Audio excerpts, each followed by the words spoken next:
There we go, and live on YouTube, and I'm going to tweet out the link to it. All right. So, Sherman, talk to Mr. Cohn here for a moment. All right. Charles, Yes, sir. are you buried in snow? Yes, sir. I'm not happy about it. Kind of what it looks like. It looks an awful lot like the ultimate result of the climate change stuff. Oh, my Like goodness. where I'm just not a everything happy ends up camper. under ice. Yeah, one way or another. I am not happy. It was, Dude, It's a little early. It's a little early. We had about, way early. I think we got 3 or 4 inches last night, and it was really wet and sloppy and icy. And Oh, Yeah, so not- you got Georgia snow. yeah, yeah. our January. You get the February snow that snow. we get about once every 4 years. Yes. That's what y'all got last And- night. It did not shut everything down, but yes, that is what we got. Yeah, that's slushy stuff. I don't care. Yep. I don't care who you are. Nobody can drive in that crap.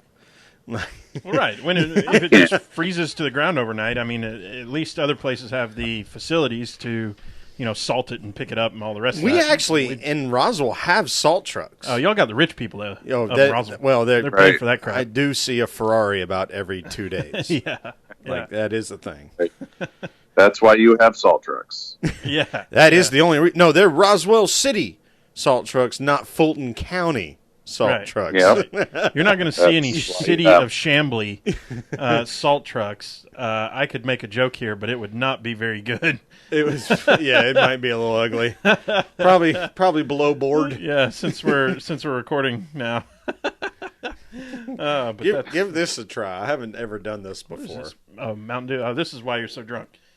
I'm joking. actually not that. No, drunk. I'm fucking with you. I have no idea. That's why you got to take that lift. Yeah. That's that tastes like Mountain Dew. Yeah, What is it? Is it vodka? it's or got something? about a shot and a half of bourbon in it. Bourbon. Really? Yeah, it's a light drink. I Yeah. just was like, I want some caffeine for tonight, and Yeah. I was like, but I can totally get away with putting bourbon in a Mountain Dew, so why wouldn't I? Wow. Yeah. Go for it. No, that's surprisingly good. Well, that's what was it? The Wayland Death Mix was the Mountain Dew with SoCo. Yeah, SoCo. God, I am never doing SoCo again. I don't care how many. I don't care how many shots Waylon buys. I am never doing that crap again. I'm going to tell him that because I know he'll get you to do it again. And I'll push it right back to him. I don't know if we were in the Guess mindset. what? You just ordered yourself 2. I don't know that we were in the mindset the last time we had him to refuse. Like, I'm not sure. I don't even remember doing Well, the SoCo. what it was I wasn't like When it I was didn't like, I "Here, didn't shoot this." I didn't Oh. remember how much it was going to suck. is what happened because it had been so long since I'd had that stuff, and I don't know. You ever had Southern Comfort, Charles? I know you don't really drink. I am a complete non-drinker, so I have not had anything, boys. Okay, Sure. Well, Yeah, Southern Comfort I have is literally never had anything stiffer than a sip of a beer. Southern Comfort is like the Robitussin version of whiskey. Is that right? I And guess if that it can be catches kinda- you in the wrong way, it's easy to gag on it. And it'll get you. It's the one, like, you can do fireball shots all night long if you're a drinker. No big deal. I mean, says Sherwood. I would rather do SoCo than Fireball, to be honest. Like, if I'm just putting it out there. So whatever the shot it is you like to do. I mean, I'm just saying fireball is a little bit weaker. It's Weaker for sure. Yeah. It's a lot more It's more like a palatable or liqueur. whatever you want to call it. Yeah. Yeah, if you don't like it, you don't like it. That's fine. It's no big deal. But SoCo is just it's 75 proof or something, but it tastes like cough medicine. It's kind of got a berry Ugh, sort of berry whiskey, I guess, is the way to put it. I mean, it's really does- it's really sweet. But so it's gross. slightly more viscous, I guess. Yeah, So slightly you more kinda- viscous, especially but only after slightly. they shake it and get it all cold. Yeah. Ugh. Anyway. Ugh. Well, sirs, should we get started with the show? Yeah, why Let's not? do it. Now that we're already deep into this. And Cone, excuse me, Cone, we'll disappear probably for 60, 90 seconds, as usual. You got it. I know the deal. Still don't figure this thing out. But, yeah, that's it. Let's do it. We're recording now.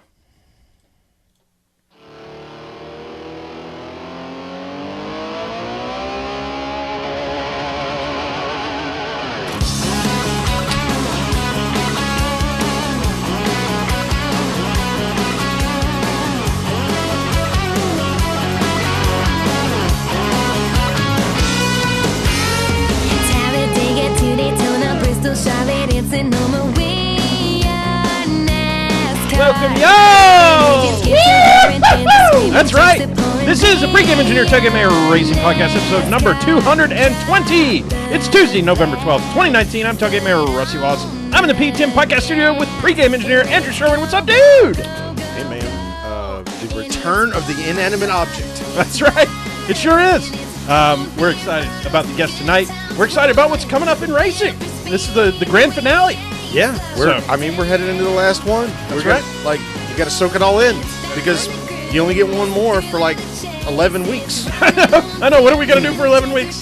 We'll figure something out. We always do. Before we do, y'all know what the deal is. This podcast is sponsored by you. That's right. Go to patreon.com/PTM. Join the What You Drink Club for as little as $1 a month and get that free koozie and some stickers. Best part is every cent. Once again this year, we're donating to sponsoring drivers. So join the PTM Posse today.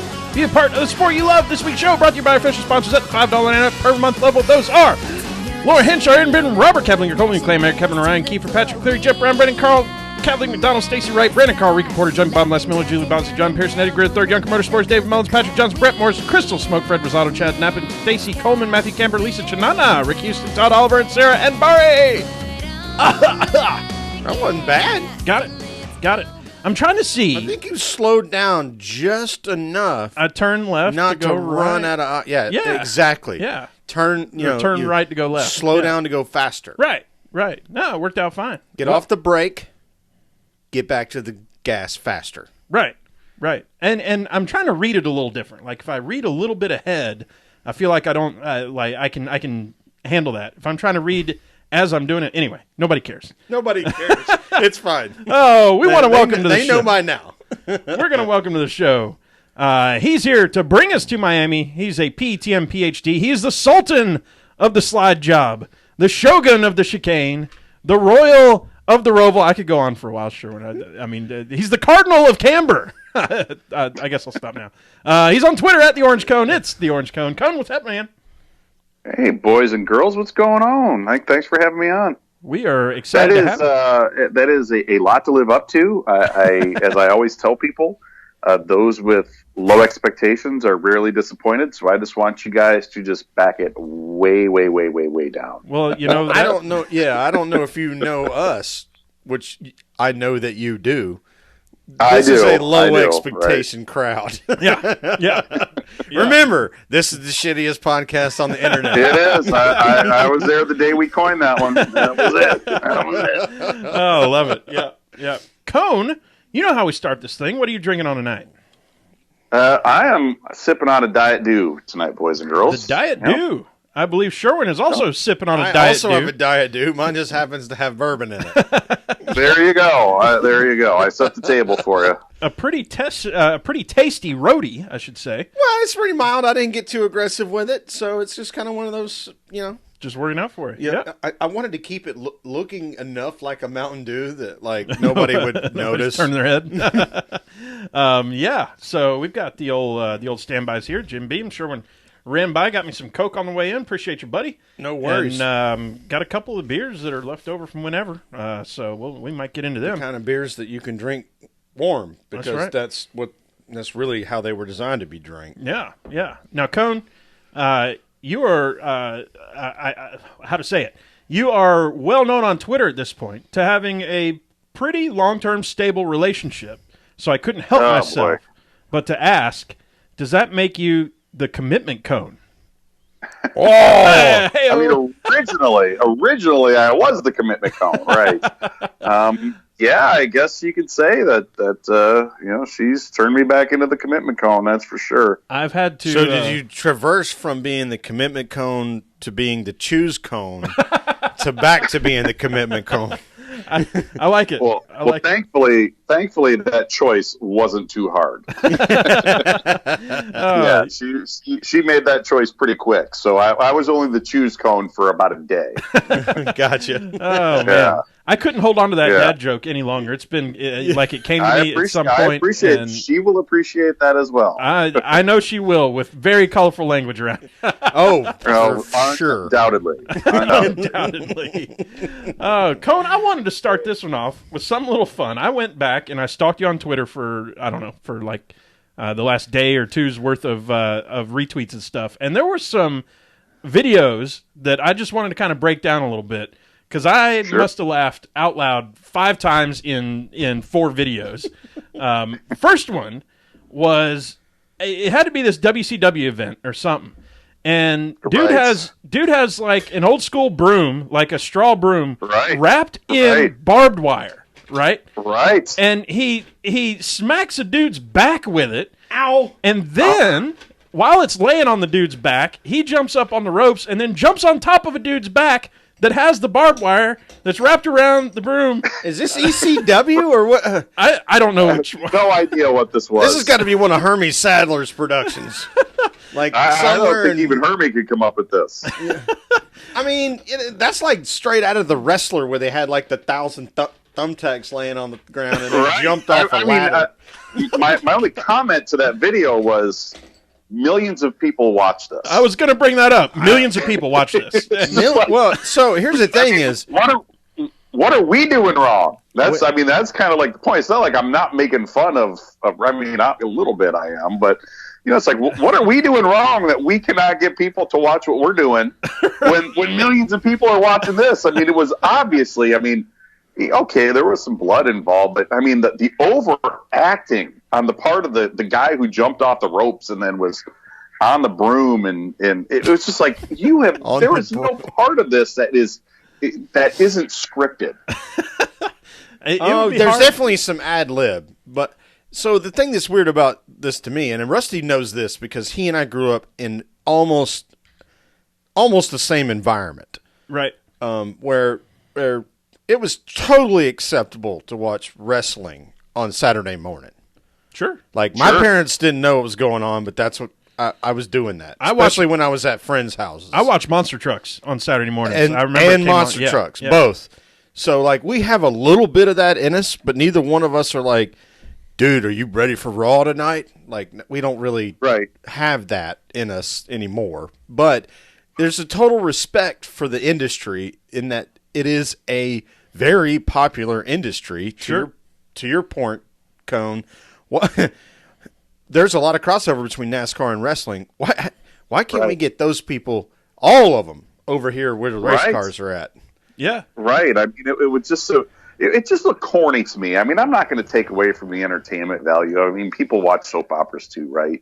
It looked just overly silly to me, and I'm like, why do so many people watch this? I mean, what is it that I'm missing out on that we don't have in racing? I mean, we used to have that type of audience, and I know it's kind of coming back a little bit, but it's like, man, what these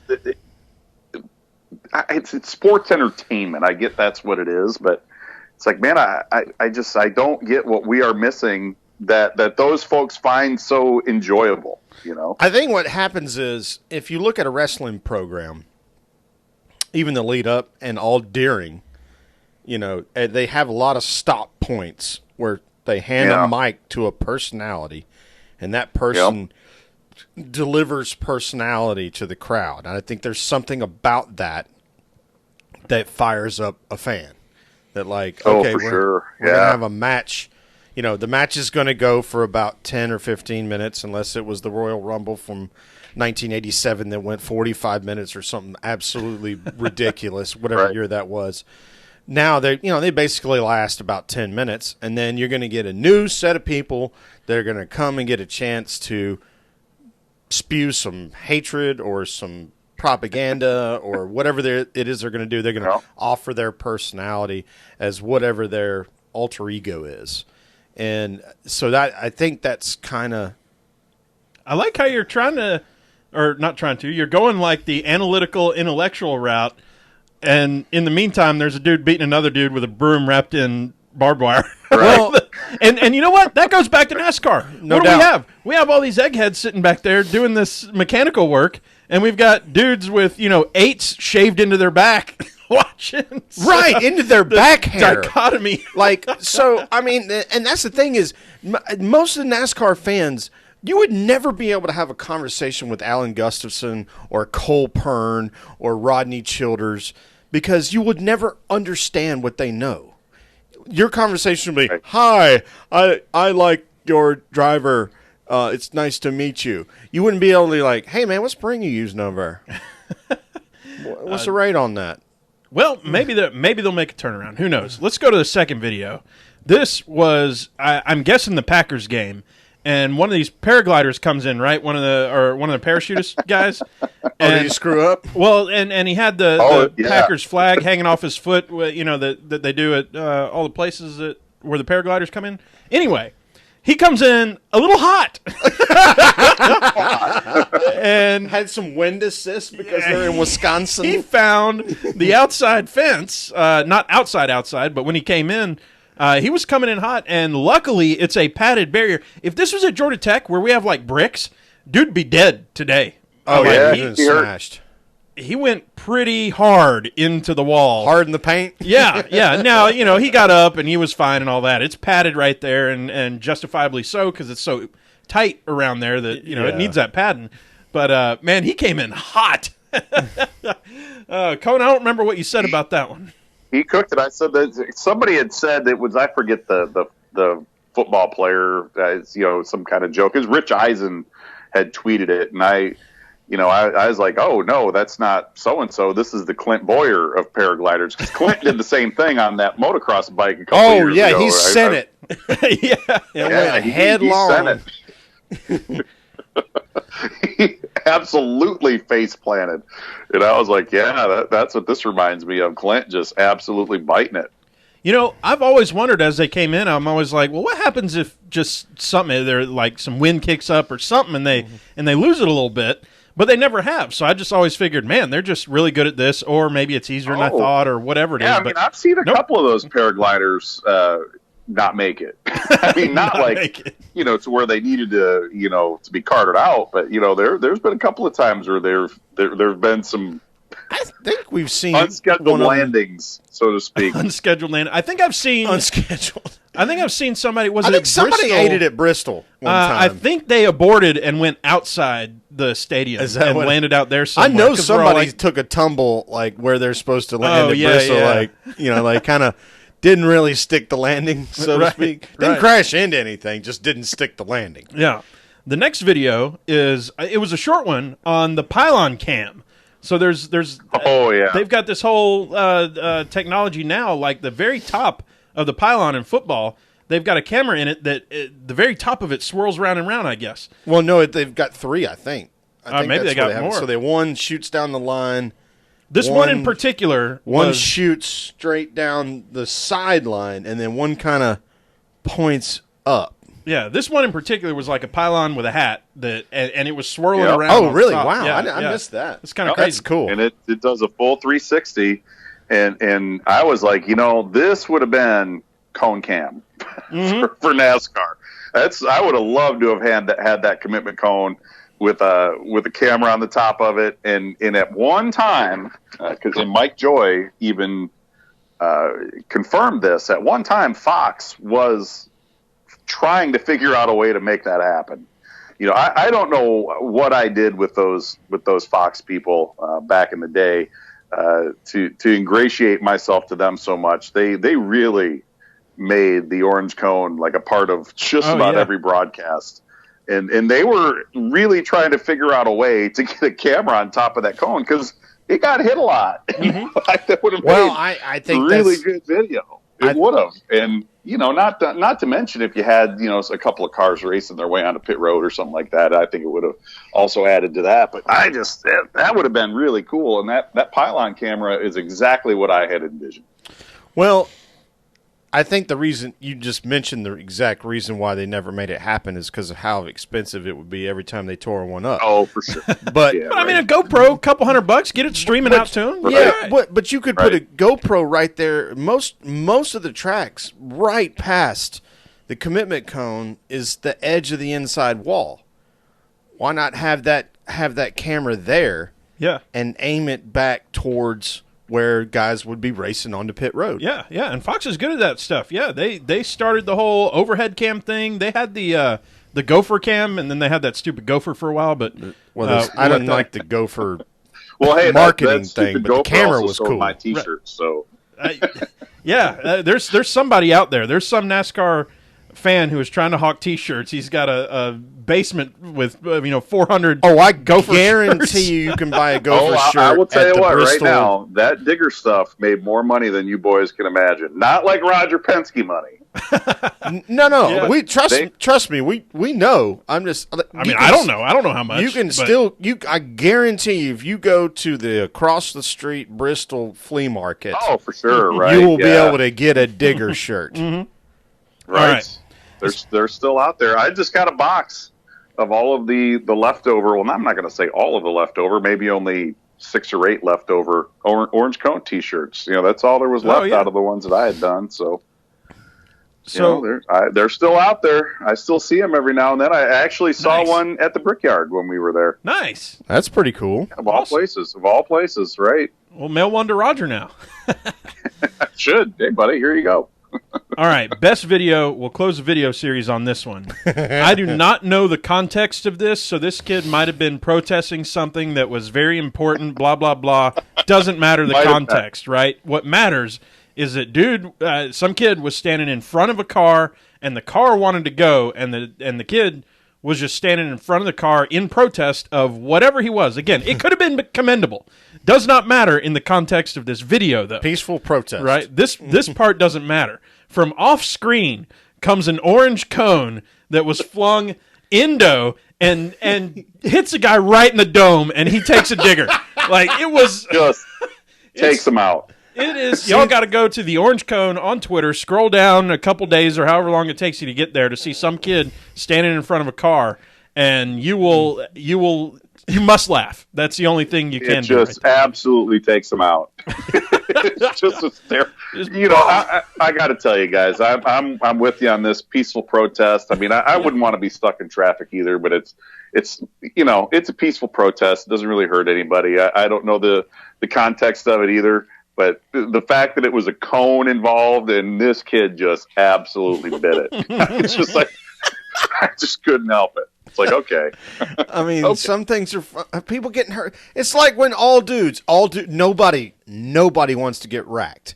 Right. But every time you see somebody else get racked, you can't not laugh. Right. Every toddler that gets hit with an exercise ball is always funny. It's always funny. So, or like the bounce thing where that guy who tried to stop himself from sliding down the ice a couple years ago. He stepped out onto his icy driveway and fought it the whole way down. Yeah, I remember that one. Just see that stuff, and you're like, you know what? I would hate it if that was me. But it is hysterical that it's happening to him. That dude had more tenacity than I did, though. Like, I would have just gotten down on my butt at some point and just given up. Well, there was one guy that totally saved it. That was him, yeah. Okay. Yeah. But it took him like 4 minutes. But it was like at the bottom of his driveway when he saved it. Like he had already he spun out like 4 times and then somehow stayed on his feet. Well, gentlemen, the orange. So that's the opposite of the Ashley Stang program. She starts to feel like she might fall down, and she just goes. She just hits the deck and she just re-racks it. That's. Well, the thing is, like that. I'm the opposite of that. I will do everything I can to prevent busting my ass. I'm the same way. Although I like Ashley's program because, I'm sorry, ladies, I love y'all all, but you hit your heads on stuff, like yeah. There's that. Well, you know what? I used to play a lot of basketball, and it was way better, evidently, to like go down than it was to like roll your ankle over or something. Ankle's going, woo! Just find you a spot to. I don't know. I was a lot more bouncy back then, I guess, too. Well, there's a lot less splat. Certainly, I had a graceful fall. I've ate my fair share of what playing basketball. Gentlemen, today is Veterans Day, so I'll raise a glass to our veterans out there. Sherwin, I know you've got family who have served. I think Cone's got a couple to talk about and that we'll mention. So take it away, Cone. Who would you like to? My grandfather Chester on my father's side was a veteran back in World War II. Served in Belgium as a medic back in, I believe, 1943. So a long time ago. Of course, he passed on back in 1999, but always someone that I think of on Veterans Day. And my ex-wife's grandfather George Drewier was a CB in World War II. And he's still around. He is 92 years old and still kicking and still very active, and greatly appreciate his service. And the interesting thing about these guys is, if you ask them a direct question, they'll answer you, but they really don't. They don't tell you any stories. They're not storytellers, for sure. Right. I just find it fascinating. There's a story for every day they were in the service. There's got to be 10 stories to tell. Right. But they just don't do it. It was we just had to do this, and this is part of the deal. And I just always really respected that there was, they could have bragged about that forever, and never had to pay for a drink or a meal anywhere, and it was just not what they did. And another veteran that I always appreciated was a guy that I worked with back at Thor Sport Racing, Ed Riley. Ed served in Desert Storm and came back and got himself involved in racing, and has been a part of Thor Sport for many years. And last time I saw him actually was in Victory Lane at Eldora Speedway last year when Chase Briscoe won, kind of with all the original guys, which I thought was kind of cool. That the fifth Thor Sport truck that race had all the guys that had kind of come off the road a little bit, and it was good to see Rich back in Victory Lane. So those are a few guys that I appreciate every year on Veterans Day. Well, that's cool. I'm glad you shared that with us. Russ, do you have anything you want to say, or you want to let me go? Let's see. You know what? My family has a lot of history, especially in the Vietnam War. I don't know how to say this. They all died. And it was all before I was born. So I know there's history there, and I need to go kind of look that up and find out and find out some of the details of all that. My dad knows a lot of it, but he was just a kid then too. So yeah, it was. He always used to joke he had a half brother, and it was both literal and whatever figurative. So because his half brother actually had both his legs amputated after Vietnam, and but when he came back, he became a bookie for all the biggest bands that were coming out of Atlanta in the 60s. And so he was rubbing elbows with a ton of huge bands and stuff. Allman Brothers and folks like that. So, I think that's a big one. But, I got to go back and do a little family history there. Yeah. Interesting. Yeah. So off the top, I'll thank my two friends who were in the Marine Corps that both did 2 tours in Fallujah. Wes Whitwood and Matt Ondivchek both survived and have families, and they're doing great. And then I want to mention, as I've said on Twitter a couple of times, that my mom had 2 brothers and my dad had 2 brothers. So we have 5 males in my immediate family, like above me in that generation. My dad's oldest brother was an enlisted Marine Corps soldier. His middle brother was a career Air Force. My dad served in the Air Force. My mom's oldest brother was on a boat in Korea as a Navy major, and her other brother was a captain in the Army Artillery and was stationed in Germany during Vietnam. So, booyah. America. Well, glasses up for all them. Oh, you know what? My father-in-law, I should say, was in the Navy. Yeah, he was in the Navy. During the Cold War, on a nuclear sub. So that's kind of crazy. Yeah, so cheers to the ginger. Yeah, there's Larry and Harvey is my dad's half-brother, his name. Yeah, so gung-ho America. Obviously, we're very proud, and we want to make sure that people are aware of it. Yeah, so yeah. I like asking Larry sometimes. I'll be like, hey, where were you in December of 1984? And he's like, I don't remember. I'm like, yeah, that's pretty cool. You're going to tell me one day. We were 60 feet under the surface. Yeah. Somewhere near India. Gentlemen, it's time for the report card. Let's tear it down. First period. We're going to talk about Bubba for a second. Is NASCAR saying that it's fine to mess around and throw yourself into a caution, throw a intentional, as long as you keep your mouth shut. Cohen, what do you say? Well, this is hard for me to answer for obvious reasons, but I will say this: I am not a big fan of drivers obviously causing an intentional caution. All right, so this is a practice that has gone on for a long time. Whether it's Dale Earnhardt Jr. at Bristol in 2004 or whatever it was, and he admitted it, got fined. It cost him the championship. There's lots of ways to get one, and drivers have done this for a long time. The problem I think that we have gotten is that these guys are the best race car drivers in the world. They've got incredible car control, and we've seen some of these drivers spin out at like 40 miles an hour. Yeah.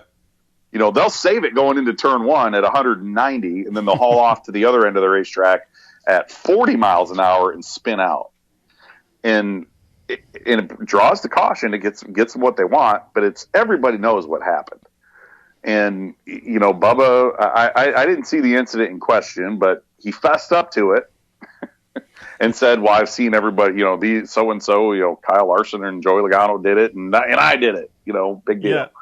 And NASCAR says, well, it is a big deal, so I'm not in that department. I'm not going to tell those guys, what they should and shouldn't be doing with cautions. I mean, you got a car sideways on the racetrack. I mean, that's legit. It's not like, it did happen. But I just, if you're going to draw, I mean, come on, race car drivers, be a little better at it. Make it look like it's not intentional, and we won't have a problem. And I don't think I think everybody knew it was intentional. It was only when he said it. It was kind of like Joey Logano a few weeks. That's what Bubba was referring to, right? With at Martinsville. Yeah, he said he learned from Joey and Brad. Yeah. Right. That's right, because I don't think he said, yes, it was intentional. He said, wow, learn from Joey and Brad. And it was I think they spun out. There's another one, and so what they didn't talk about it, but there's another one that is like the most egregious thing that somehow in a lot of this process that people are like, really picking on Bubba is. Remember when Kevin Harvick wrecked the field because his motor broke at Talladega? Mm-hmm. Yeah, he wrecked 12 cars. He just turned left into cars. And just wrecked them on a restart because his car wouldn't go. All right, so let's put that in the pile of the things that we analyze while we're talking about these things. The other thing I want to say is Amanda came back to Bubba. They're back together. That kid is probably riding cloud nine. Friday morning, probably some heeing and sheeing. So by the time somebody stuffs a microphone in his face, he's probably tired of talking about it. He said, yeah, I flippin' did it. You know what? I like that theory. I think it's fine.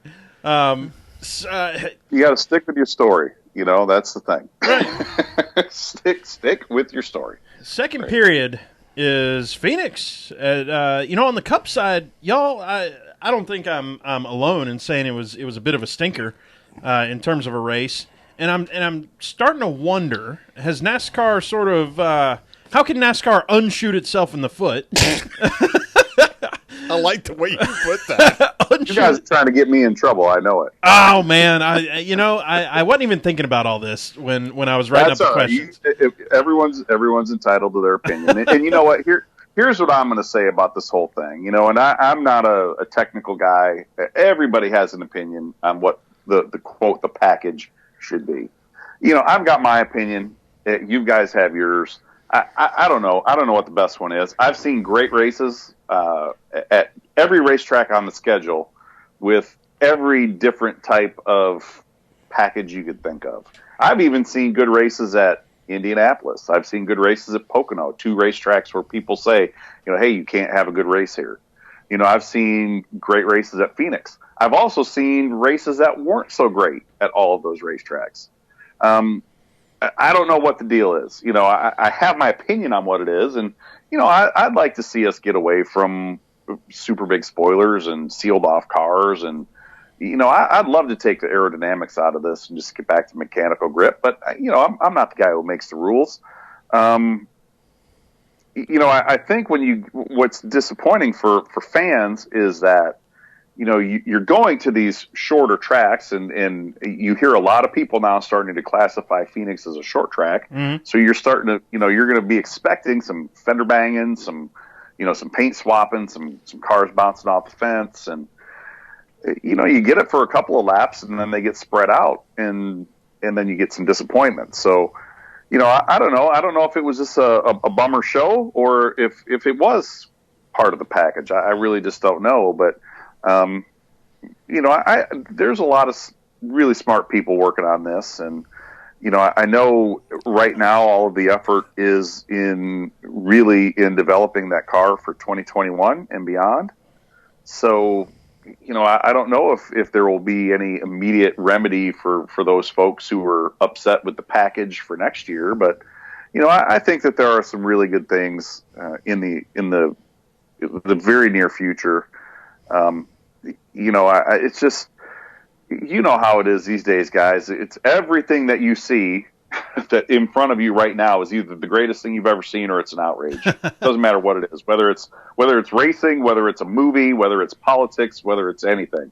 And then a week later, you've totally forgotten about what you saw the week before. So, I'm sure by the time we get to Homestead, everyone will have moved on from Phoenix. But, I'm not going to, it's here. I'll interject. I hate to discount the opinion that's out that you read. I mean, you do read those things, and there were some people unhappy with that. And you can't just say, well, I didn't see that, because I did. I'm not the mechanical expert to tell you exactly what happened, and I can't explain it through the package. I want to interject. I want to interject because we may have jumped the gun / begged the question a little bit. I've got no problem with the package on this thing. So my unshoot yourself in the foot actually doesn't have to do with the package in this case. What do you got? Well, here's what I've got. Truex at the end of the race said, "Yeah, I finished. I think he finished 10th, and he said that's not bad for an old car and half a crew." And what he meant by that was that he is driving. There's a little bit of hyperbole here, but he is driving a car that they would not have spec'd if he was, needing to win this race.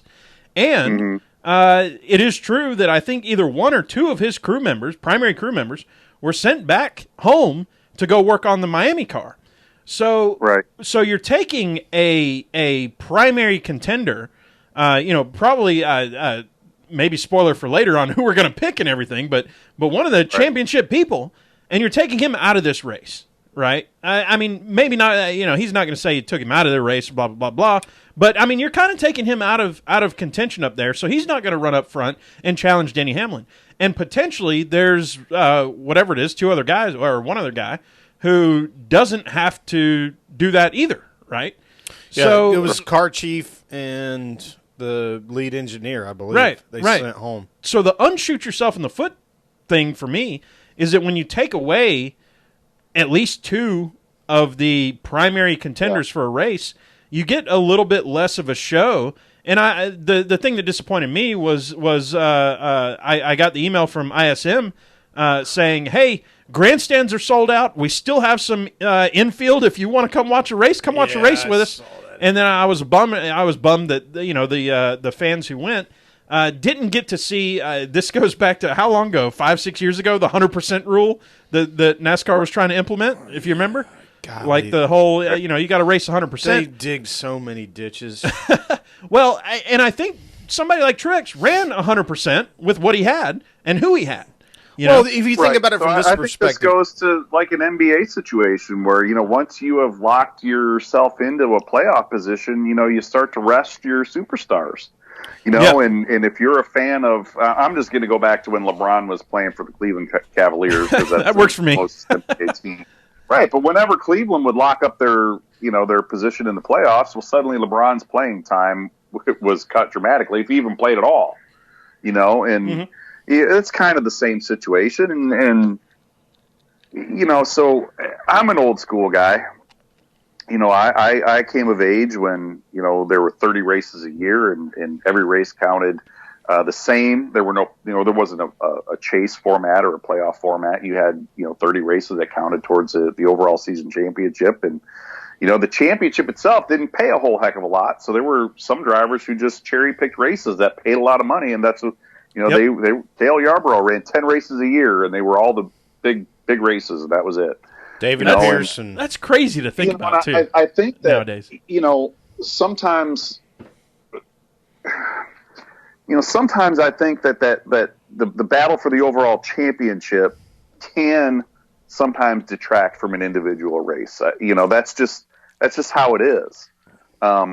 It certainly makes sense for Truex's guys. They're locked in. Right. They're going to compete for a championship at Homestead.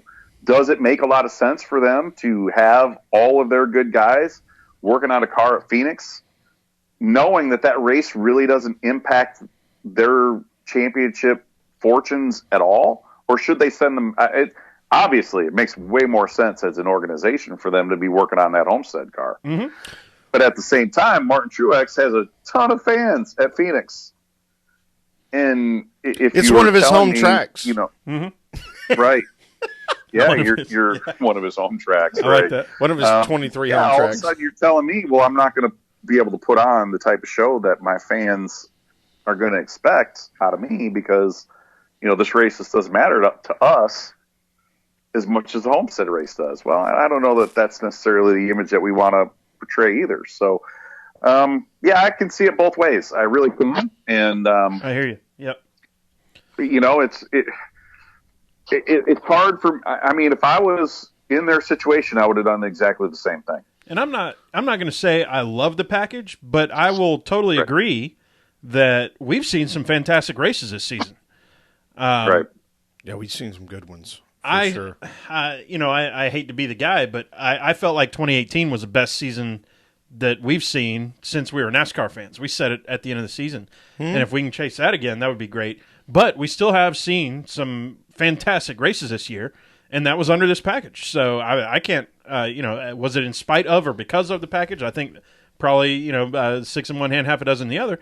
But, I'm over complaining about the package at this point. We were complaining or we were noting it early in the season, but I think now we're past it. Hey, this one NASCAR is, for me, this one was more, we're taking contenders out.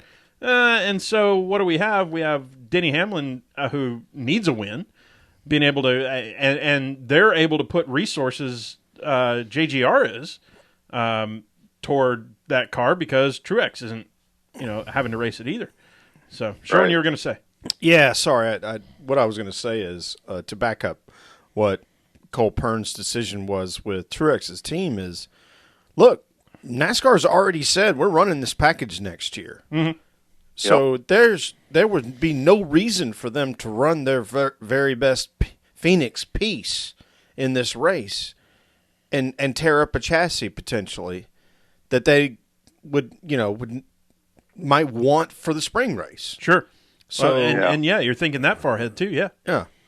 So if they think they have a really good piece, then they don't wreck it now because it doesn't matter. And we've seen Truex run really well at Phoenix. So they probably have a good piece tucked away somewhere that they were just like, yeah, we're going to leave that over there. Well, we've seen him run good at Homestead too, as it turns out. Yeah. So, yeah. Let's move on. That was Cup. We'll talk Xfinity a little bit. Little Gator finally getting that win. Hell of a time to get a win there, Justin. It's just about the best time you could do it. Right? Spoiling Custer and Cindric's season. How about that for timing, Cone? I'll tell you what. Reminds me of Allgaier's run back in 2008 when he won the ARCA championship. He was strong all season long, but he closed the year with 3 straight wins. When he gets in that form, he just gets it done. And I've known Justin for a long time. I was actually at his first ARCA race ever back in 2003, I believe it was, at Salem Speedway, and worked with him in the Truck Series when he was driving for Mike Mittler, and just a super nice guy. He and his wife Ashley, just great people. Yeah, it was not in a. Taking into account Chase Briscoe. You know, Chase is a good dude. Austin Cindric's a good dude. You know, there's a lot of really good guys. Just you know, Justin is just one of those guys that has always stood out to me. And you know, personally, he's my favorite heading into this weekend. You know, I was really happy to see him get that win, and I'm pulling for him. And you know, it's just it was very reminiscent of his timing to get hot. Yeah. You know, of that run back in the ARCA series back in 08. Right. Hell of a time to get the Mo. Yeah, well, you know who ours is, but that's a different series. We'll get to that later. We'll get to it shortly. But we'd been talking for a little while about how is Allgaier still, not in a cynical tone, but like, wow, it's really impressive how he's able to be up there, and it's got to come at some point. When it comes right now, A, when you need it, and B, on the eve of the championship weekend, I mean, you've got to be feeling, I'm not saying you're like cocky or overconfident, but you got to be feeling like, I belong here. I'm ready to do this. Let's go. Like, I mean, I can't imagine. I'm getting goosebumps thinking about if I had just won the race going into Homestead, I am freaking pumped, man. Well, imagine how that junior motorsports shop, like, is probably just sort of lit up. Mm-hmm. You know, like they're turned up. Like they just found 11. Mm-hmm. Like, boys, let's go. We're in this thing. We're gonna win. Mm-hmm. Right. Fourth period. We talked about Cup. We talked about Xfinity. Let's talk trucks for a minute. Stuart Friesen winning that one. Seals him, Ross, Brett Moffitt, and Crafton. So who has the best mustache, Brett Moffitt or Stuart Friesen? Ooh. Boy, Stewart. That's what I was going to say, too. Stewart's is pretty good. That's a good mustache. That's a stout stash. I'm digging it. He's bringing the heat. So, not a whole lot of surprises in that Friesen winning that. That was really cool. Any surprises for you, Cone, in terms of that Final Four? Not particularly. I know it's been a really tough end of the season for those Thor Sport boys. I'm not going to say that I'm surprised that Crafton made it in, but I will. You know, just the way that their mojo was going, it wasn't always in a solid. Yeah. And Johnny didn't make any friends this year. That's for sure. Right. Yeah. No, if you'd have told me at the beginning of the season Crafton will make it, I'm like, well, of course he will. If you'd have told me, right, of course he would.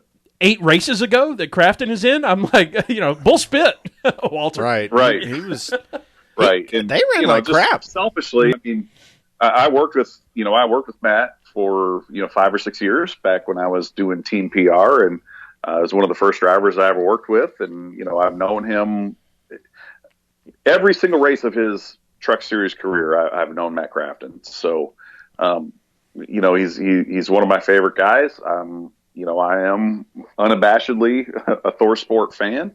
I hope they win it, but I will also tell you, I like Brett Moffitt. Brett is a great dude. I was happy he got the championship last year. I think it'd be great if he went back to back and did it with 2 different teams.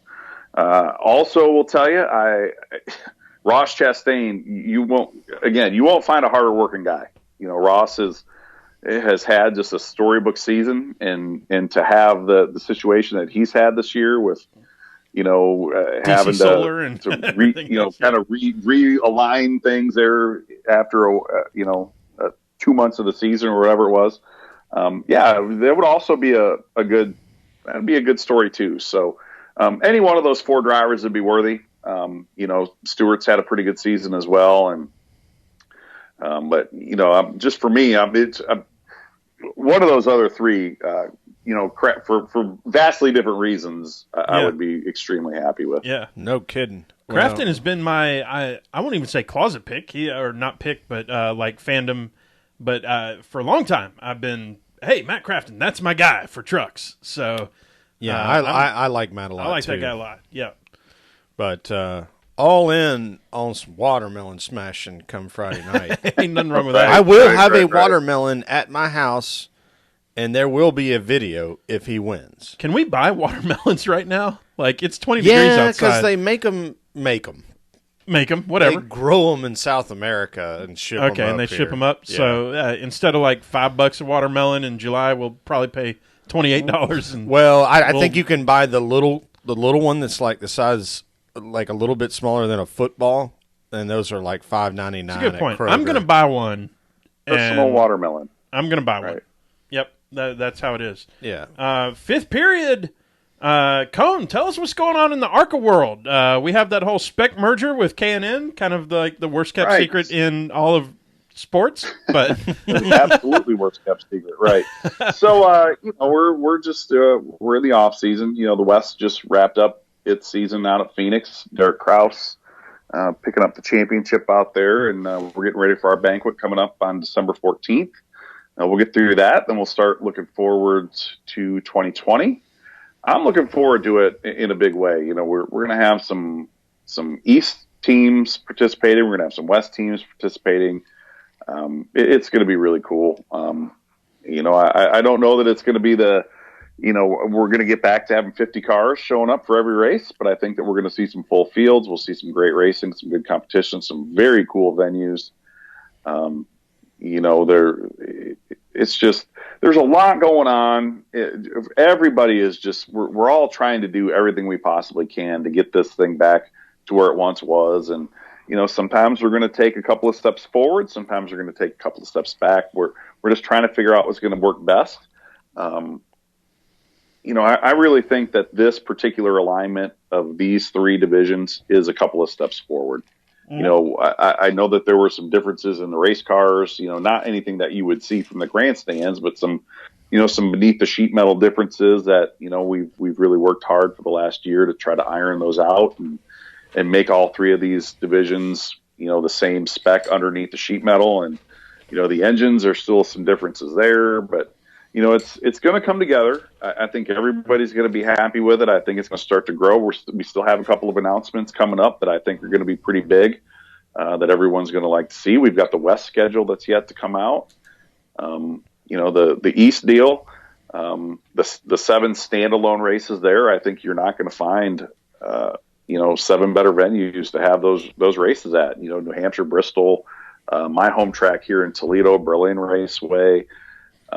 New Smyrna Speedway. It's just going to be really cool. I'm looking forward to it. I realize I get paid to say that, but as a race fan, I am. I'm excited about it.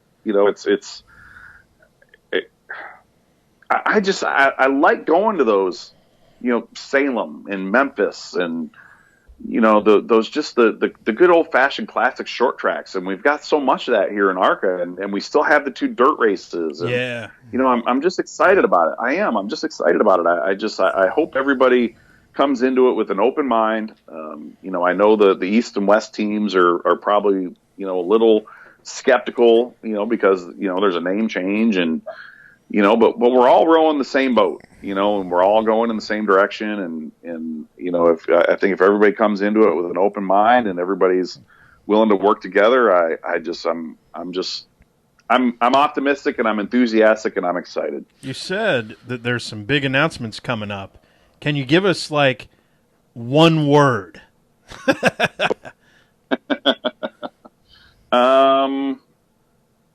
I'll give you 2 words. Okay. Short tracks. Short tracks. No, you know what? Right. It'll be in regards to the showdown. There's still some showdown news yet to come. Awesome. You heard it first here on PTM Podcast. And that's really where all the that's those 10 races where everybody's going to come together. There's still some pieces of the puzzle that we haven't been able to talk about just yet, and we're gonna be able to do that very soon. And I think when people hear that, they're going to be energized and they're going to be enthusiastic about it. And it's going to be really cool. It's going to put a lot of energy into this year. There's already a lot of energy in it, which is cool. So, I think when we get all of those pieces into place for that showdown, and it's just going to get everybody pumped up, and I'm really looking forward to it. Knowing that we're talking the Orange Cone, when I said give me one word, I was half expecting you to say and I was going to say you heard it first right. here on PTM Podcast. Breaking news from the ARCA series and right. Sherwin. You were going to say. Oh, yeah. So what I wanted to say is I think, making this merger, obviously, we kind of all figured out that this was probably how this is going to go down once NASCAR bought ARCA. But the thing that I would say is, and I don't know what your perspective is, but it was good of them to get 1 year ahead of the fact that in a year from now, there are going to be a boatload of Cup chassis for sale. Right. So, getting aligned on a rules package, and those cars won't have value. Not a lot of it anyway, because they're going to have to rebuild everything. So, right. That's kind of our hope. When the Gen 4 car was being phased out, all of those chassis got sold to ARCA people, and we would have races where we had 65 cars showing up. I don't know that we'll get back to that, but I think that when we do get those relatively inexpensive chassis available, I think that we will see an increase in the participant numbers. And I think that will last for a while, honestly. That's really what, racing grows from the grassroots, and we are, kind of the top level of the grassroots racing. You've got, local racetracks and the touring series, and then, ARCA is like the top level of grassroots racing. But we also are very dependent on what comes from the top down, those old phased out parts and pieces. We need for those to kind of cycle their way through, and right now that process kind of isn't in place. A lot of those Cup teams, when they're done with the chassis, they cut it up, or they crush it, or they put it in there are teams out there that have storage rooms with racks and racks and racks full of hundreds of unused, phased out race cars. We would love it if those race cars were being sold to ARCA teams, but there's a lot of proprietary information in those, so they're not letting them go. That's a good point. Well, as soon as those cars are obsolete and won't be used for anything anymore, I think that we're going to see some of that stuff start to cycle down into the ARCA world. Well, and I think that's what Gen 7 is going to be, is the fact that today's car is going to be obsolete enough that it's no longer, intellectual property. It's just going to be a physical thing that has some value that you can sell to somebody. And somebody buys a T-Rex car and they're like, "Holy crap, what is this?" Yeah. Right. So I saw this on the YouTube comments here, and I wanted to bring it up. Roger said, as we were talking about stashes, right? Roger said he has that Canadian hockey stash with an exclamation point, yeah! Friesen? I think that was Friesen. Yeah. The very next... It's a good stash. The very next comment was Sarah Anbari, and she said, "Ew, Stuart's stash is icky." Now, here's the thing, y'all. It's Movember. Men's Health Month. Here's the thing. I believe that, when me and my wife go out, she doesn't wear any makeup or nothing, I prefer her without it. I think she looks really good. She doesn't use a lot of makeup. And the only time she uses it, I kind of laugh, and I'm like, "Ooh, look at you, all made up, blah, blah, blah, blah." And I believe women wear the makeup for other women, right? Oh, no, they absolutely wear it for other women. Right. So they can see it, and, I love the way you did this or that or the other. Dudes have stashes not for women, y'all. No, it's for the other dudes. Yeah. If you walk in rocking a stash, every dude in the Tri-County area points over and goes, "That's a stash right there, brother." Yeah. So it's a testosterone thing. It really is. Just like makeup is an estrogen thing. Dude, it's the thing. I have been growing my goatee and stash and everything. Is almost all the way into my mouth. I have not shaved the goatee part, including the stash, in a month and a half now. Oh, Georgia game, it's going to be on. It's I've got mustache. Actually, wax. I'll probably go ahead and shave it for Friendsgiving, just to get ready for it. Yeah. So that's about a week beforehand. I'm in, and like I said, I got the wax. Look at this. I can pull this stuff up. We are money right now. Oh yeah, you're in. I have to keep picking it out of my mouth. I have to wipe now. Every time I drink a stout beer, I have to wipe my face. I can see the beads on it. Now I do kind of what do you call it? Like trim just right I here. decided I don't trim the ends, but so I my do dad trim. used to have that one that like it Went over the mouth, covered kinda. his top lip, and I was like, Yeah. I'm gonna let it go because I can. I don't have anybody. I don't have a boss right now. Like that hair. Yeah, the like, Tennessee might waterfall as well. is I mean, I always wanted to grow a mullet, so I grew a mullet. Like growing the longest mustache I've ever had. Doing it. Cone, are you into mustaches? What's your deal? Are you doing one? I'm not a mustache guy per se. I'm a beard guy. So Okay. yeah, I'm growing mine out. I don't know how good it looks. I haven't gotten any complaints from the boss lady on this, so I'm just going to keep doing my deal until she tells me otherwise. Way. Well, there you go. I know. It's funny because my wife, every time it's November, she doesn't really notice. I mean, she kind of notices right now that I'm growing everything out, and she's Like she's it's just not kind of laughing. trimmed. Right. And but every time that I walk downstairs, and when you're in your own first person view, you don't see your own mustache, right? No. But when I carve it in for the first time, and I walk downstairs and I go, grab beer from the fridge and walk over, and every time she goes, "Oh my God!" She's just every time it's just, "Oh Jesus, what do you do?" Why? I'm like, yeah, like my eyes get big. I'm what's going on? Movember. Yeah, so Got to get that mo. But it's not for her, right? This is for me, and this is for the buddies. It's for me. Right. It's for you. And mine's It's for you. Right. Exactly. So anyway, y'all, playoffs. Round 3.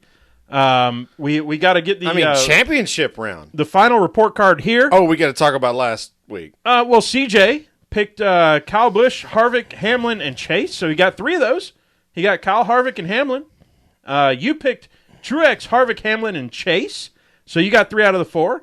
I picked Truex, Chase, Hamlin, and Logano. I got 2 out of the 4. So for the was that the second or No fart third horn round? for any of us. Yeah, no. As no, it turns out. nothing. Brandon was the only one who got. I picked Kyle Busch, Denny Hamlin, Martin Truex, and Kevin Harvick.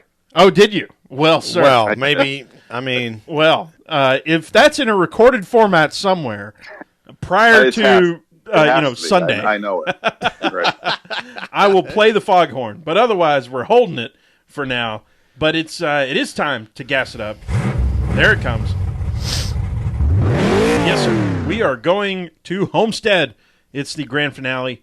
Yeah, why don't we just do some picks and stuff and get this thing closed out and take us to Homestead? We got to do all 3 series. Let's see. Last week, Sherwin, I picked Truex because I'm an idiot. But I said earlier that he finished 10th. He actually finished 6th in a crap car with no team. So, the 2008 and a 2018 chassis that they didn't give a crap about. Right. So, Sherwin, I do take a lot of not pride. What would you call it? Satisfaction in this, and a lot of non-satisfaction. You picked Chase. He finished DFL. He definitely DFL'd. Dead F word last. So 39th. There's something. Weren't we talking? There is before? something funny about it. I mean, if you can't laugh about it, then you're like going to be miserable all week. Right. So if you pick DFL, that's you know what? Maybe next year we'll start doing that. We need to pick first, and we need to pick DFL. Ooh, what do you think about that? Would get interesting. That's pretty good. Brock Beard would be on board. We got to get him. Beard would be on board with that. I was just going to say he would definitely be all in on that. Right. So it's time to pick for each series. Let's pick. We got to do all 3 because it's championship weekend. And listen, I don't want to hear like I'll pick this guy to win, but I've got this guy for the championship. No, you're picking one guy. One guy for the big trophy. For the big trophy. All right. And the win and the championship. I mean, we've seen this enough times. Complete point reset. So it matters where you qualify. It matters where you pit from. All that. It's all the marbles. Cone. Let's start with trucks. Who are you picking for the trucks? Oh man, like I said, my heart is really set for Matt Crafton, but my brain is telling me it's going to be either Brett Moffitt or Ross Chastain. If I had to pick out of those 2, I would pick Brett Moffitt. So that's going to be my pick for the truck championship. But like I said, my heart is with Matt Crafton. I love all 4 of the folks in this series, and so I'm not going to be upset or disappointed or anything. I am going to be happy. I'm going to get goosebumps. I'm probably going to do that laugh cry thing. We're like, yeah, I'm excited about the trucks race. Sherwin trucks. Let me know. Watermelon. Ross. Sherwin, we have a rule here at the PTM podcast, an unspoken rule, I would say, that we don't pick the same person just to have some, parody or whatever you want to call it. But I'm also picking Ross Chastain because I don't give a crap. I want to see Ross do this thing. I'm going to buy a watermelon now. It's the last race. He's got a chance to win it. Ross's story is absolutely awesome. He's been great to us. We've met him 7 times, and he's been on the podcast. Yeah, I mean, dude, I'm telling you, there's going to be a video of a watermelon getting absolutely destroyed in my driveway if he wins the race, and if I'm gonna buy 2 in case I screw up the video. That's a good point. All right, here we go. Xfinity, Cone, give us your pick. Yeah, I already, it's going to be Justin Allgaier. That's my pick. Allgaier. I love it. Coming off the win, coming off the mow, everything else going on. I'm digging it. Like I said before, how pumped do you have to be? How excited do you have to be? There's nobody more excited right now. If Allgaier could run the race tomorrow on Wednesday, he would do it. If he could run it on Thursday, he would do it, but that would be his second pick. If he could actually run it tonight before midnight, he wants to do it. I am ready for this. I agree with you there in how excited he is. Sherwin, Xfinity pick. I was going to say, if they had told Justin that he could get on a plane and hydrate on the way to Homestead and run the championship race after winning at Phoenix, I bet he'd have said yes. Oh, yeah. He's got the, all that stuff. So I have a hard time picking between Bell and Custer. I think I'm going to go Custer just to sort of switch things up because that, I'm kind of middle on Custer. I don't like him. I don't dislike him. There's a lot of rumbling in the nether regions of NASCAR Twitter that suggests that he's going to be in the 41 and RCR is going to field a third car for Daniel Suarez. I don't like that as a strategy for SHR. I think they'd be much better suited to let him run one more season in Xfinity because he's only 22, 23 years old. The experience matters, especially since the car is going to change if he ran next year in Cup, he's going to have to adjust to a completely different car in 2021. And that's probably a dumb way to teach somebody how to drive a race car. So I suspect that the rumblings are just people wanting things, if you know what I mean. Well, I'm glad you went there because I'm going to pick the 2017 Truck Series champion, Christopher Bell, to win the championship. He's going to kick everybody's ass all year. So, I mean 8 wins. Yeah.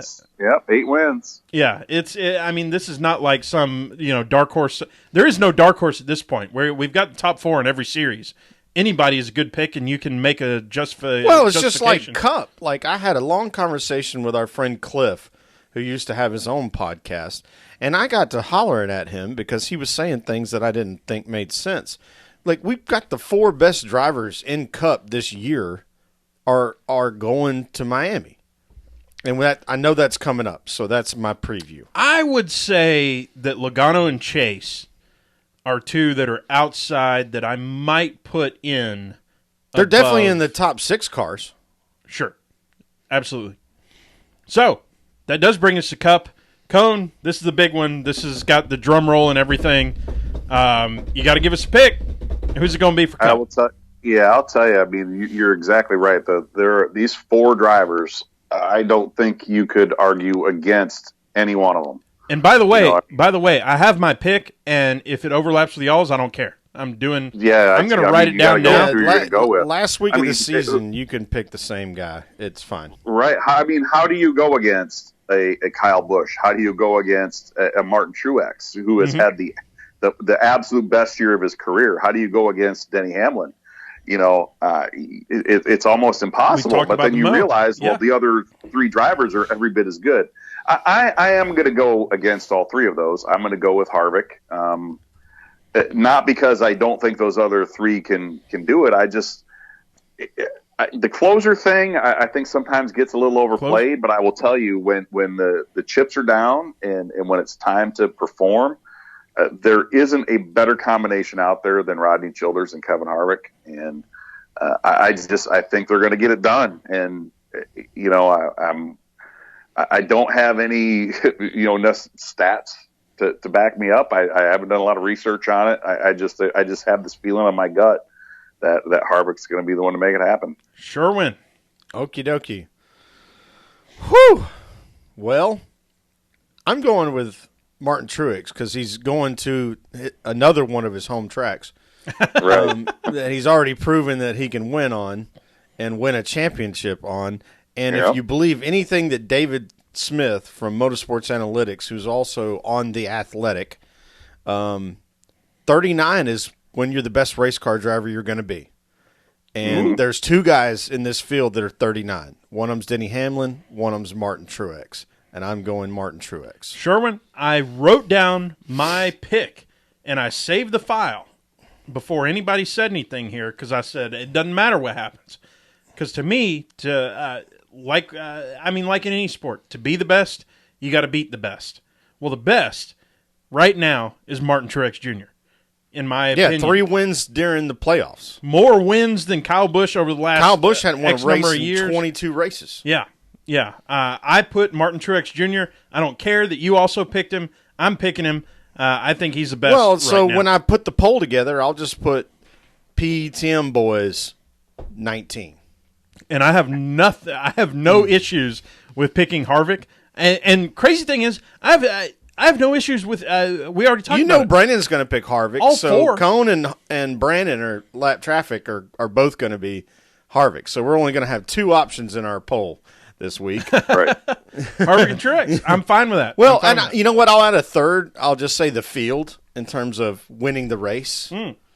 Just to give people an opportunity to weigh in on, and not like the fact that Harvick and Truex are probably going to be the only 2 that all of us have picked. Right. But right. So with that, Cone, time to close this thing out. Why don't you tell the folks where they can find you, what's coming up next? Find me on Twitter at the Orange Cone. What is coming up next for me is a nice weekend with a pretty girl and some fun kids, and we'll watch some racing and settle some championships. Fantastic. So does that mean they're coming to Toledo or you're going to Chicago? Oh, they're coming here this weekend. We're all going to cram into my tiny little apartment and make it work. All right. Right on. That's awesome. Right on. Sounds like a fun deal. Yep. Sherwin, it is time for us to close this thing out. There's Sydney Lett coming on. You know what the deal is. Y'all can follow us, PTMpodcast.com, at PTM Podcast. As always, I'm Rusty Wallace, at Tailgate Mayor on Twitter. And I'm Andrew Sherwin, pregame engineer, sometimes moonlighting as Daryl Sweetwater III. I'm on Instagram at Andrew L. Sherwin. And y'all make sure you go follow The Orange Cone and at Lap Traffic, PC. Y'all, you're going to find all those funny videos that we talked about at the top of the show at the Orange Cone. You got to see the kid that gets pelted with the cone. It's fantastic. You're going to have to show me that. I don't care. Oh, we'll show it to you right after. I haven't seen it Oh, yet. it's going to be awesome. It's going to be awesome. Y'all, it's time for Homestead. Let's do this. We'll talk to y'all soon. Boom.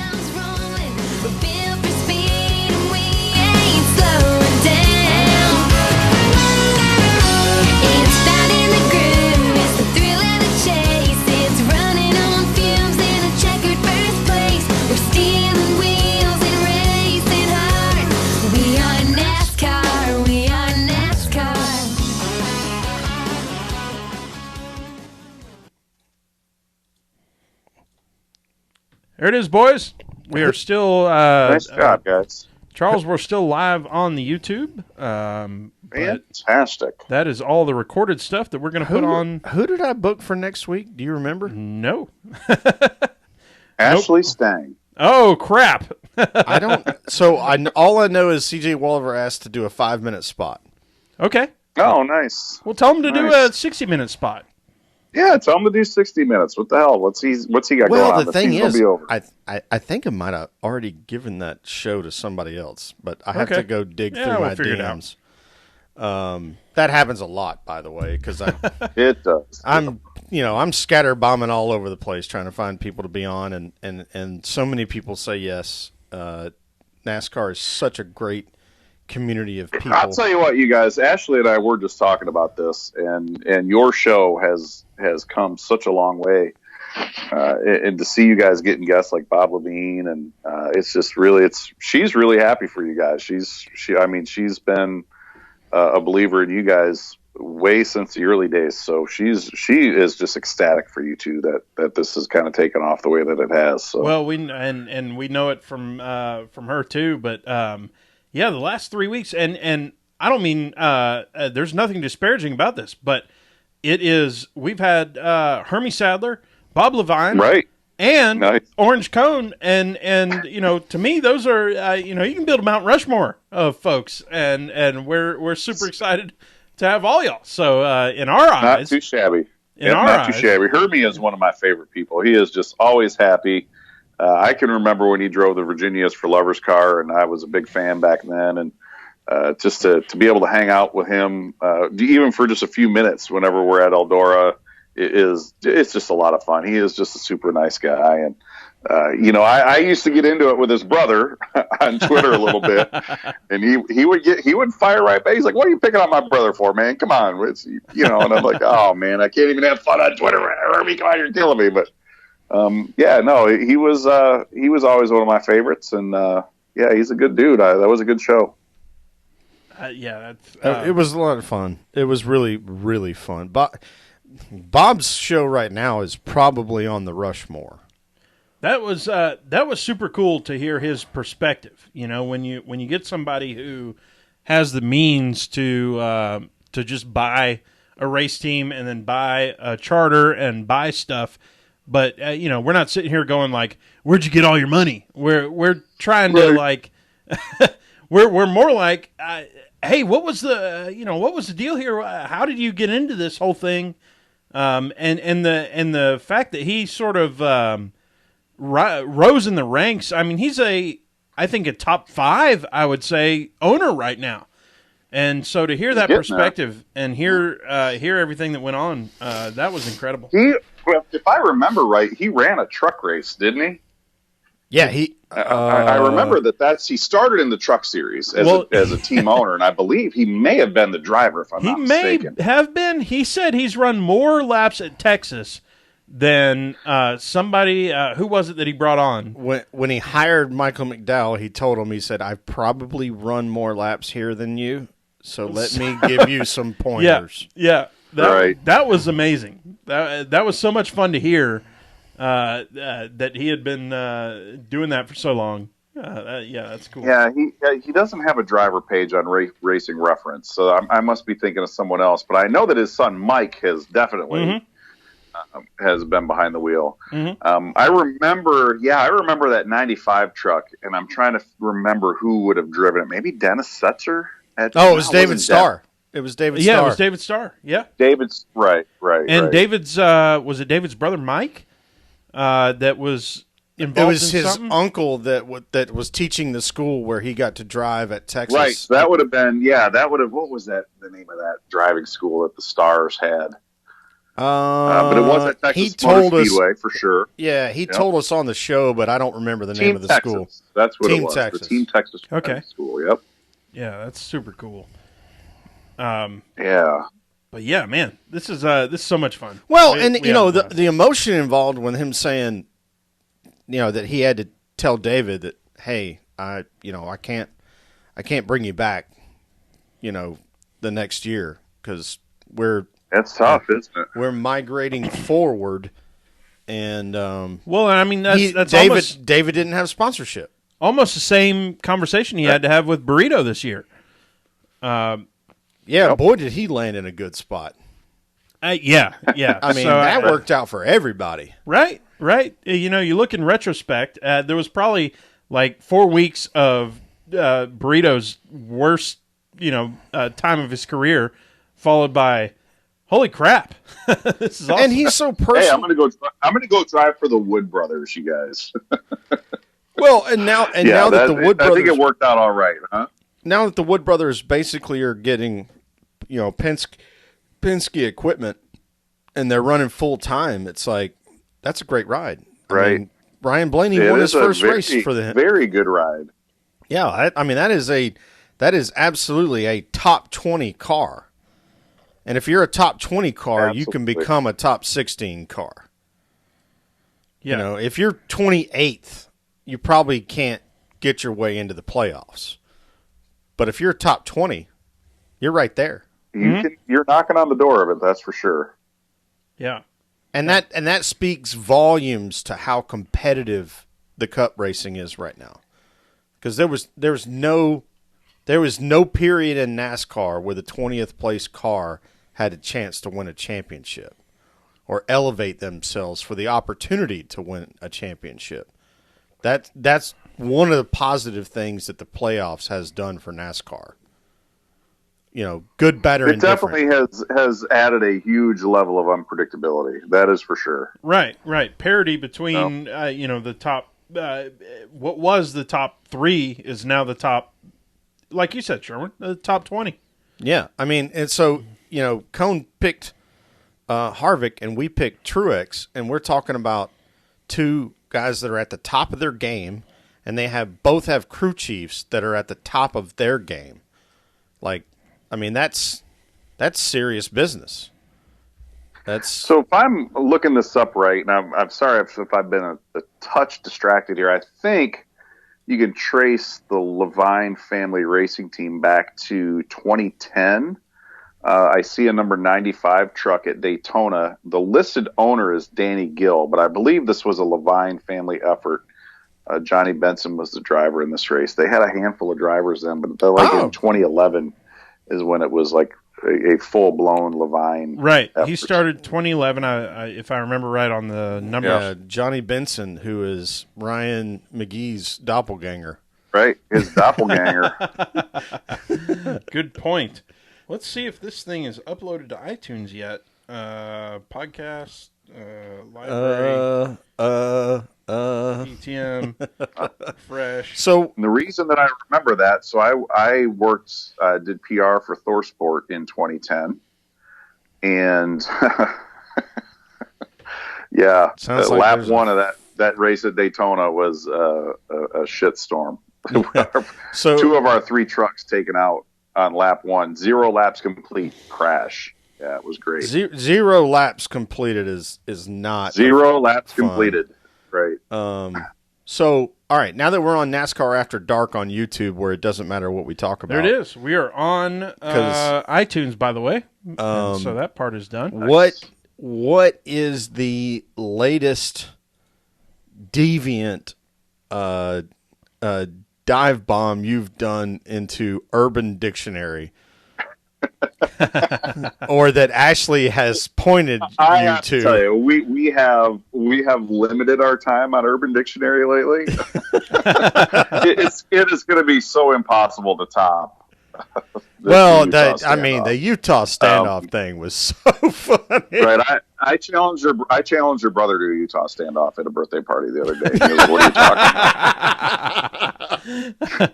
Now, were you confident that you would win, or was this just like you know what? Did we ever figure out how you actually win a Utah standoff? I'm not sure that we look. If you're in a Utah standoff, you automatically lose. Exactly. Doesn't matter. That's why it's such a funny proposition. Right. Right. It's a no-win proposition. It is literally lose-lose. We try to stay away from the Urban Dictionary because we all have children, and sometimes there's some hard questions that you have to answer when you're talking about those. You know what? If they find out mom or dad is bleeping around with Urban Dictionary, they have phones now. They can go look at what that thing is. Just go look it up, and we'd rather they didn't. So. Yeah, that's one of the ones that, I mean, you don't want a 13-year-old looking at that. I mean, an 18-year-old might get the humor in it. Oh, for sure. 18's fine. You know. I mean, hey, let's be real here. I mean, anybody who's in junior high has probably done that anyhow. But we're trying to be the responsible parent. But yeah, that certainly that's going to go down in just the all-time legendary. Well, the fact that it has so many legs. I mean, I at the time when you brought it up and we ended up talking about it on the show, seeing Rusty's face when he went and looked at it was, I mean, that is one of my greatest, funniest moments in all of this podcast, was watching him read it and just the way it played out. We were like, no, man, no, don't do it. I don't have. Really don't. There's no shame here. I will straight up look something up. Hey, you want me to look up? I mean, just the progression as he went and looked for it and then found it and then read what it was and then realized what it was. It was just hysterical. So that was awesome. Yeah, good stuff. That was killer. Ladies and gentlemen, we are going to kill the live feed here. Y'all are the best. Thank you for joining us tonight. And we'll talk to y'all next week with the championship weekend in hand. Yeah, and at some point I will figure out who I invited to be on the show. But we will be doing a small spot with CJ, or we might just give him the whole show if I don't actually have somebody booked, like I think I already do. But that's okay. Right on. We'll talk to y'all then. See ya.